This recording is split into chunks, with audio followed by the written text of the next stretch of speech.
पे स्टार्टअप ये इवोल्यूशन हो गया, फिर स्टार्टअप रैंकिंग हो गया, फिर तुम्हारा एग्जेम्पशन फॉर स्टार्टअप्स।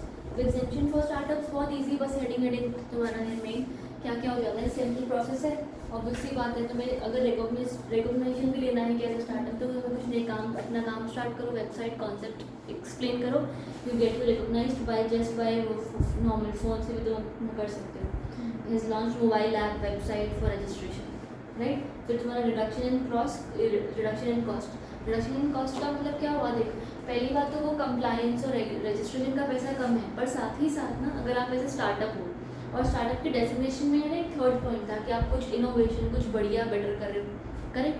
तो अगर कुछ अच्छा इनोवेशन कर रहे हो तो उसके लिए आप यूजुअली क्या करते हो, पेटेंट्स करवाते हो, करेक्ट, कि भाई ये मेरा पेटेंटेड प्रोडक्ट है, ये मैंने इनोवेशन डिस्कवरी करी है कि ऐसा प्रोडक्ट मैंने ही बनाया है और किसी ने नहीं बनाया है, राइट। तो उस मशीन का, उस एल्गोरिदम का, उस कोड का, उस सबका पेटेंट करवाते हो, करेक्ट। तो जब आप पेटेंट करवा रहे हो, मतलब मशीन्स का पेटेंट होता है, वैसे कोड्स का आई कॉपीराइट होता है, बट जब आप पेटेंट करवा रहे हो तो पेटेंट करवाने के लिए भी बहुत फीस लगती है, राइट। तो आपके पेटेंट की फीस को भी कम करते हैं अगर आप एक स्टार्टअप की तरह पेटेंट करवाते हो, ठीक है।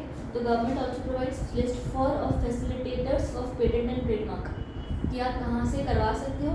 दे will provide high quality intellectual property right service, fast examination, lower fees, and government will bear all facilitator fees and startup will bear only startup fees.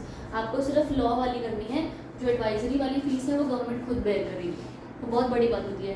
Patent officers होते हैं, वो आपको रेगुलेट गाइड करते हैं पूरा कि कैसे फॉर्म भरना है, क्या काम करना है और किस हिसाब से पेटेंट आपका होगा। आप जब आप कोई पेटेंट बनाते हो ना, तो आप पूरा उनको देते हो कि मेरा कॉन्सेप्ट क्या है, वो एक प्रिलिमिनरी स्पेसिफिकेशन होती है, उसके बाद एक कंप्लीट स्पेसिफिकेशन अलग से देते हो आप, ठीक है। Then you have easy access to funds, startup हो गए हो तो रिकॉग्नाइज्ड हो तो सारे बैंक से आराम से लोन मिल सकता है, वेंचर कैपिटलिस्ट लोन देते हैं। फिर टैक्स हॉलिडे 3 साल, पता है, apply for tenders, public procurement आपको आसानी से मिलती है। फिर R&D facilities, 7 new research parks, 7 है यहाँ पर भी, 7 new research parks will be set up to provide facilities for research, time consuming, no time consuming compliances, compliance जो भी है R&D research and development, sorry research and development जो भी है वो पार्क्स आपके बनाए गए so that people can come और इकट्ठा आपका रिसर्च एंड डेवलपमेंट के लिए लोग बात करेंगे सब कुछ। No time consuming compliance, tax evasion, tax relief for investors, जो इन्वेस्टर, मैं फॉर एग्जाम्पल किसी स्टार्टअप में पैसा लगा रही हूँ तो मुझे अगर कल को रिटर्न मिलता है तो मुझे भी कम टैक्स लगेगा, ठीक है। उसके अलावा choose your investor, startup will have an option to choose between venture capitals VC, ठीक है, and giving them the liberty to choose the investor. फिर इजी टू एग्जिट, अगर इनके startup can close its business with 90 days on rate of application of funding, आराम से आप बंद भी कर सकते हो और meet other entrepreneurs. Government has propose to hold 2 startup fest annually, both nationally and internationally, to enable various investors to meet up. This will provide huge networking opportunity. बढ़िया आया समझ। भाई साल में 2 इवेंट्स ऑर्गेनाइज करे गए, उन इवेंट्स में दुनिया भर के स्टार्टअप वाले लोग आते हैं, मिलते हैं, बात करते हैं, तो मीटिंग्स, डील्स, प्रोक्योरमेंट्स, कॉन्टैक्ट्स सब आते, तो कल को आपको काम आता है, ठीक है। यहाँ तक क्लियर किया है। उसके बाद तुम्हारा है बेनिफिट्स। बेनिफिट्स में क्या है कि अगर आप एक स्टार्टअप हो तो आपको क्या क्या बेनिफिट और एग्जेम्पशन मिलते हैं अंडर वेरियस लॉज।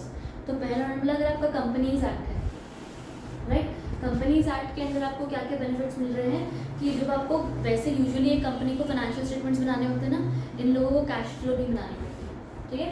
तो does not include cash flow, second line में लिखा है, माफ कर लेना। फिर अगला issue of sweat equity shares, हमने पीछे पढ़ा ना 50% वाला, sweat equity shares 50%, paid of share 10%, ये बस वही वाला है। स्टार्टअप कंपनी में issue sweat equity shares not exceeding 50% of its paid up capital up to 10 years limit of incorporation, वो सब सेम है।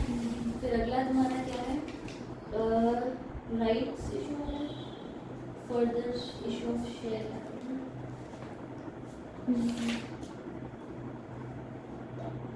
हाँ, कि एम्प्लॉय डज नॉट इंक्लूड, ये वैसे क्या चलेगा, आधा थोड़ा सा है। फर्दर इशू मतलब जैसे राइट्स इशू होता है, इसमें लिखा हुआ है क्या है कि अगर आप जो भी एम्प्लॉयज़ को ना वो देते हो, राइट्स इशू देते हो, इसके अंदर एम्प्लॉय की डेफिनेशन में प्रमोटर नहीं आता और डायरेक्टर हु हिमसेल्फ और टू हिज रिलेटिव और एनीबडी होल्ड्स मोर देन 10% वो नहीं आता। पर इसका बेनिफिट कहाँ से है वो कुछ खास लिखा नहीं है। अच्छा ये सेक्शन अप्लाई नहीं होता, ठीक है। तो आप अगर राइट्स इशू कर रहे हो तो आप अपने एम्प्लॉयज़ को राइट शेयर्स देते हो। अच्छा राइट्स शेयर्स क्या होता है? राइट शेयर इकट्ठा हुआ है। देख धमशराज खेल रहे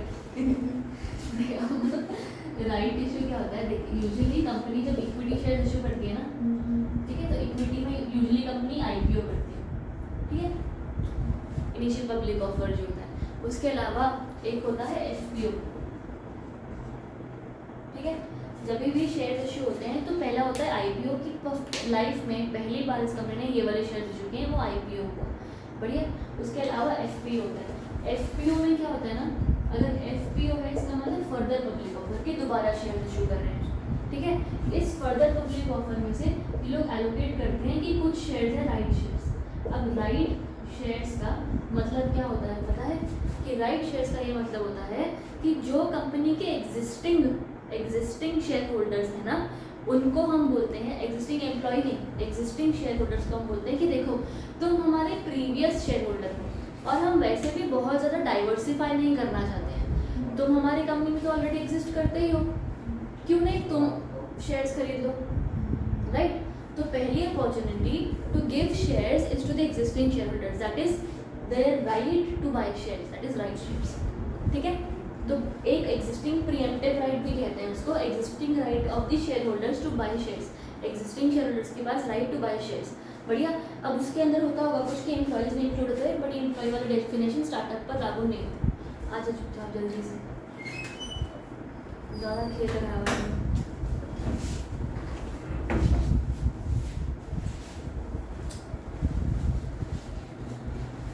उसके बाद तुम्हारा नेक्स्ट आ जाओ डिपॉजिट्स वाला रहने दो और आ जाओ 92 एनुअल रिटर्न,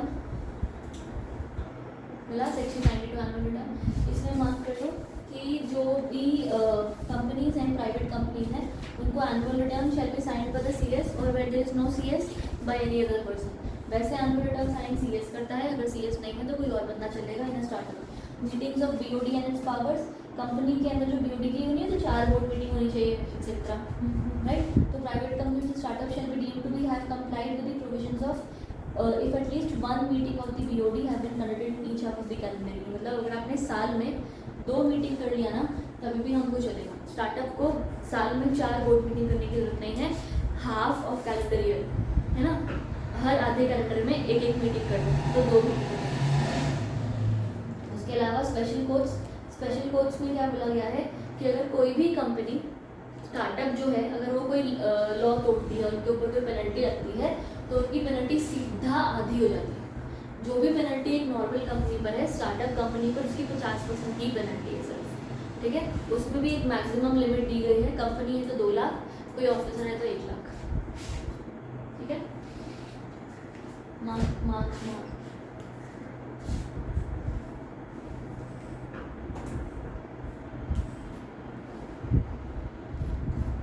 डिपॉजिट्स वाला कट पुट मत करना, ये पढ़ना ये बाद में, लेकिन हमारे पास डिपॉजिट्स का एक चैप्टर है, हमने पढ़ा नहीं है अभी तो कंफ्यूज हो जाओगे इसलिए। उसके बाद life cycle of a startup, पहला होगा ideation and development stage, right. Life cycle of startup, कुछ नहीं, अगर नया स्टार्टअप शुरू कर रहे हो ना तो सबसे पहले एक आइडिया दिमाग में आएगा, उसको डेवलप करो, कॉन्सेप्चुलाइज करो, समझो, जानो, तैयारी करो, that is ideation and development stage, बढ़िया। फिर read this, then you have validation stage. Validation stages कि हाँ स्टार्टअप को और आगे डेवलप करना, ठीक है। तो अगर वैलिडेशन है तो once an entrepreneur has evaluated कि आपका फिजिबिलिटी है नहीं है, काम चलेगा नहीं चलेगा, तो आप धीरे धीरे काम शुरू करते हो। तो has highlighted broad scale business strategies important to validate the product, process involve defining goals, development value etcetera, right. तो इट हाईलाइट्स फीचर्स कंसिडर्ड, जो भी आपको प्रॉपर वैलिडेटिंग टेस्टिंग स्टेज होगा आपका। एक कितना टाइम पीरियड का क्या है, क्या कुछ भी नहीं दिया होगा। पहला आपका होगा एक आइडिया आपने डेवलप किया और उसको कॉन्सेप्चुअली थियोरेटिकल में लेकर आए, प्रैक्टिकली लेकर आए। Then you have validation stage, validation is उस आइडिया को आप वर्क करवाओ। उसके बाद तुम्हारा है अर्ली ट्रैक्शन। अर्ली ट्रैक्शन मतलब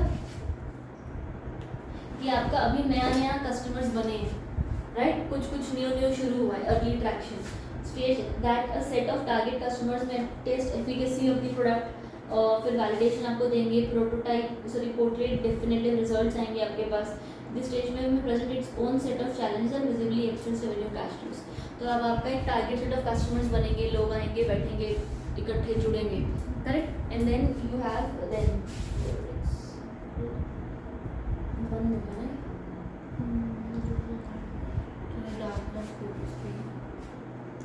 चार्जिंग, सारा कुछ ही हो जाएगा आज।